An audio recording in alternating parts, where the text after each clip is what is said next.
एक बहुत ही अहम सवाल ये पूछा गया कि डॉलर की कीमत में इजाफा होने से और लोकल करेंसी की वैल्यू में डेप्रिशिएट होने से इंटरनेशनल मामलात के ऊपर, इंटरनेशनल ट्रेड के ऊपर तो असर पड़ सकता है, लेकिन ये कैसे मुमकिन है कि जब डॉलर एप्रिशिएट होता है और लोकल करेंसी डेप्रिशिएट होती है तो उसका लोकल इकॉनमी के ऊपर भी बुरा असर पड़े और मुल्क के अंदर भी महंगाई बढ़े। इस सवाल को मज़ीद वाज़े करने के लिए इस तरह समझें कि पाकिस्तान के टोटल जीडीपी के साइज़ का जो फॉर्मेशन है वो ऐसे बनती है कि गवर्नमेंट ने कितनी स्पेंडिंग की, प्राइवेट सेक्टर ने कितनी स्पेंडिंग की, प्राइवेट सेक्टर ने कितनी इन्वेस्टमेंट की, और चौथा फैक्टर इसमें ऐड होता है आपकी इंपोर्ट और एक्सपोर्ट का जो बैलेंस होता है। अगर पॉजिटिव में हो तो वो ऐड हो जाएगा, अगर नेगेटिव में हो तो वो माइनस हो जाएगा। तो इन चार फैक्टर से मिल के पाकिस्तान के जीडीपी का साइज़ बनता है। तो अगर हम इंपोर्ट एक्सपोर्ट को इसमें से माइनस कर दें तो बाकी जो तीनों फैक्टर्स हैं वो तो पीकेआर के अंदर डील हो रहे होते हैं। और बड़ा वैलिड क्वेश्चन है ये, बड़ा लॉजिकल क्वेश्चन है कि पाकिस्तान की इकॉनमी के 75% का जो फॉर्मेशन बनती है जीडीपी के साइज़ की वो तो पीकेआर में बनती है। तो डॉलर के अप्रिशिएट या डेप्रिशिएट होने से लोकल इकॉनमी के ऊपर बुरे असरात कैसे पड़ सकते हैं। देखिए, इस फिनोमेना को एड्रेस करने के, इस मसले को समझने के दो तरीके हैं। पहला तरीका तो ये है कि आप इसकी नेगेटिव एस्पेक्ट देखें और इसका मनफी पहलू देखें। इसको मैं प्रेजेंट ऐसे करने की कोशिश करूंगा कि पाकिस्तान जैसे ममालिक, थर्ड वर्ल्ड के जो ममालिक होते हैं, इनकी मैक्रो लेवल जो स्टेबिलिटी होती है उसका इन्हिसार चार चीज़ों के ऊपर होता है: interest rate, public debt, exchange rate और फॉरेन एक्सचेंज रिजर्व्स। ये चार ऐसे फैक्टर्स हैं जो अगर बैलेंस के साथ काम कर रहे हो, अच्छा परफॉर्म कर रहे हो, एक दूसरे को कंपनसेट कर रहे हो, कंप्लीमेंट कर रहे हो, तो इसका मतलब होता है कि उस मुल्क के अंदर इकोनॉमिक स्टेबिलिटी मौजूद है मैक्रो लेवल पे। तो इन चारों फैक्टर्स में से अगर हम देखें कि इंटरेस्ट रेट तो मुल्क के अंदर किस शरह सूद के ऊपर सरमाया अवेलेबल होगा उससे डील करता है। दूसरा फैक्टर कि कितना कर्जा लिया हुआ है मुल्क ने, ये दूसरा फैक्टर है। बाकी दोनों जो फैक्टर्स हैं, एक्सचेंज रेट का और फॉरेन एक्सचेंज रिजर्व्स का, ये डायरेक्टली लिंक्ड है डॉलर के साथ। तो अगर ये क्वेश्चन मान लिया जाए या ये फीडबैक या ये रिजर्वेशन मान ली जाए कि डॉलर का लोकल इकोनॉमी के ऊपर कोई इम्पैक्ट नहीं होता, तो इन चार फैक्टर्स में से तो दो फैक्टर ऐसे हैं जिनका डायरेक्ट कनेक्शन डॉलर के साथ है। एक्सचेंज रेट का मतलब ये होता है कि पाकिस्तानी रुपीज़ और डॉलर के मुकाबले में शरह तबादला क्या होगी, $1 के मुकाबले में कितने पाकिस्तानी रुपए मिलेंगे। तो इस शरह से डिटरमिन होता है कि मुल्क के अंदर मैक्रो लेवल स्टेबिलिटी है या नहीं। और दूसरा जो फैक्टर जो मैंने अर्ज़ किया वो ये है कि मुल्क के अंदर फॉरेन एक्सचेंज रिजर्व्स कितने हैं। फॉरेन एक्सचेंज रिजर्व्स का मतलब है कि उस मुल्क के अंदर डॉलर कितने पड़े हुए हैं। कितने डॉलर पड़े होना किसी मुल्क के अंदर उसकी मैक्रो लेवल इकोनॉमिक स्टेबिलिटी का इंडिकेटर होता है। तो अगर उस सवाल को रेफ़र करते हुए लोकल इकोनॉमी का, लोकल करेंसी का और लोकल इंडस्ट्री का कोई ताल्लुक डॉलर की फ्लक्चुएशन से नहीं होता, तो पाकिस्तान जैसे ममालिक की इकोनॉमिक स्टेबिलिटी को डिटरमिन करने वाले दो की फैक्टर्स डायरेक्ट लिंक्ड हैं डॉलर के साथ। ये दो बातें होंगी। तीसरी बात जो नेगेटिव अप्रोच है जिसकी तरफ मैं आपकी तवज्जो चाहूँगा, जिसको मैं एड्रेस करना चाहूँगा, वो होता है करंट अकाउंट डेफिसिट। पाकिस्तान इस वक्त आईएमएफ के पास क्यों गया हुआ है?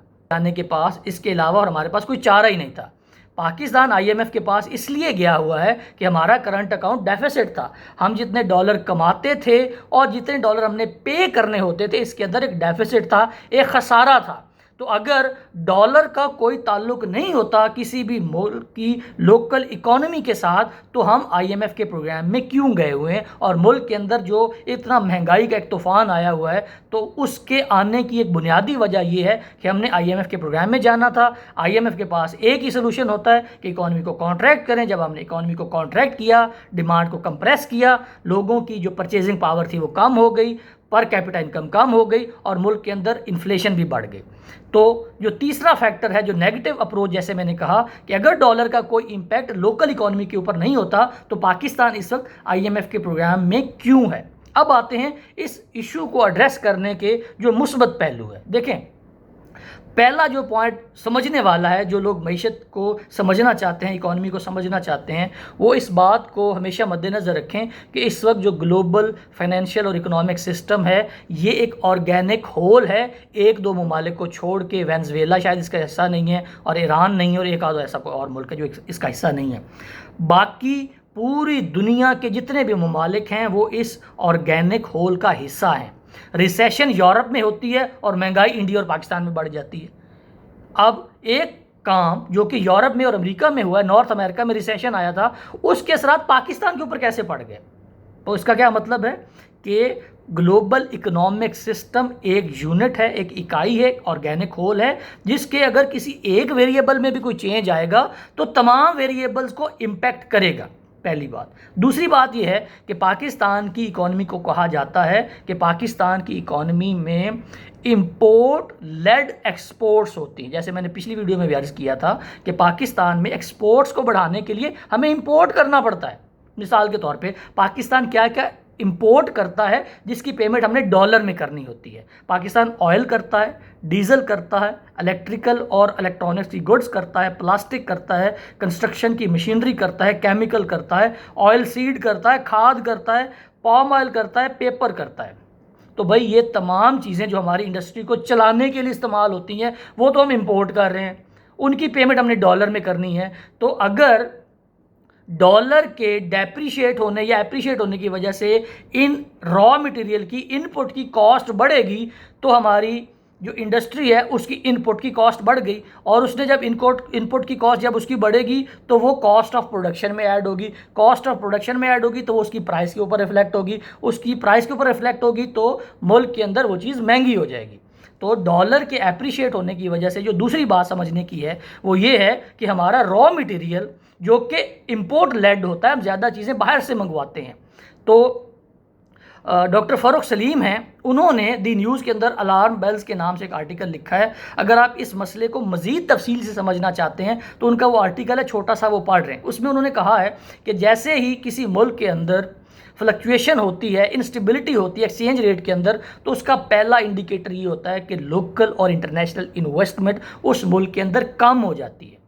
दूसरा नुकसान ये होता है कि उस मुल्क का जो बिजनेसमैन होता है, जो इंडस्ट्री होती है, वो वेट एंड सी पे चली जाती है, क्योंकि उन्होंने इंपोर्ट करने के लिए एलसी खोलनी होती है, लेटर ऑफ क्रेडिट खोलना होता है। जब उसको यही नहीं पता कि डॉलर 124 का है, 170 का है, 152 का है, 150 का है, तो एलसी क्यों खोलेगा? एलसी खोलने से ही तो अपनी फिजिबिलिटी बना रखी है, तो वो वेट एंड सी पे चला जाता है। जब बिजनेस वेट एंड सी पे चला गया, इंडस्ट्री वेट एंड सी पे चली गई, इसका मतलब है अनएम्प्लॉयमेंट बढ़ गई। अनएम्प्लॉयमेंट बढ़ गई, मुल्क के अंदर इन्फ्लेशन बढ़ गई, इन्फ्लेशन से गुर्बत बढ़ेगी, गुर्बत से क्राइम बढ़ेंगे।